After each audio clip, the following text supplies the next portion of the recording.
Hello students, welcome to Solve via Knowledge. இன்னைக்கு நம்ம பார்க்க போகிறது 12th standard mathsல exercise 2.1ல first sum I power 1947 plus I power 1950. So நம்ம இதை சால்வ் பண்ணுறதுக்கு இப்படி பவர் இருந்தால் இதை எப்பயுமே 4ஓட மல்டிபிள்ஸோட நம்ம எழுதிக்கணும். அப்போ நான் இதை வந்து 1944 + 3 அப்படின்னு பிரித்து எழுதிக்கிறேன்.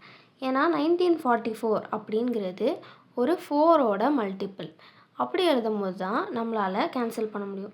ஸோ ப்ளஸ் I பவர் 1950 அப்படிங்கிறதையும் 1948 + 2 அப்படின்னு நான் பிரித்து எழுதிக்கலாம். ஏன்னா 1948ங்கிறது 4ஓட மல்டிபிள். ஸோ இப்படி எழுதும் போது நம்ம தனித்தனியாக அதை பிரிச்சுக்கலாம். I power 1944 into I³ plus I power 1948 into I². So ஐயோட பவரில் 4ஓட மல்டிபிள்ஸ் இருந்தால் அதோட மொத்த வேல்யூவும் 1ஆக மாறிடும். ஸோ இது வந்து 1 into I³ value -I plus இதுவும் அதே தான், இதோட வேல்யூ மொத்தமாக 1ஆக மாறிடும். ஏன்னா பவரில் 4ஓட மல்டிபிள் இருக்குது. ஸோ இது 1 இன்ட்டு I² வேல்யூ -1. ஸோ நம்ம இந்த 1 உள்ள மல்டிப்ளை பண்ணிட்டா -I -1. Second subdivision I power 1948 minus I power -1869.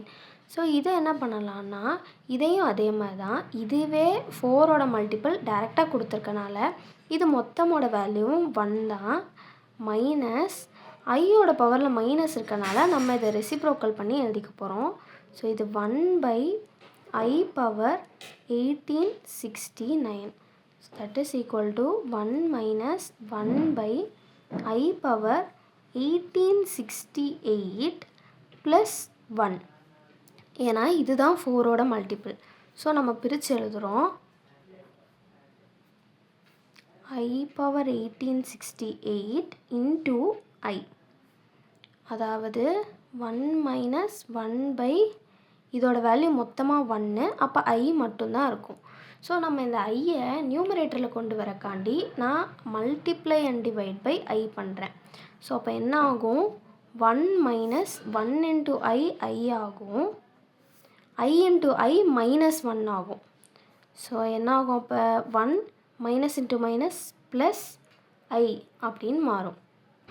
அடுத்த subdivision sigma n is equal to 1 to 12 I power n.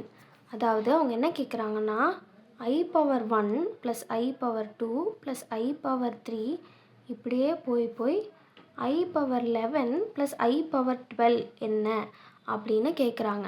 நம்மளுக்கு ஒரு ப்ராப்பர்ட்டி இருக்குது. என்ன அப்படின்னா I பவர் 1 2 3 4 அப்படி 4 consecutive powers of I sum வந்துச்சுன்னா அதோட வேல்யூ 0.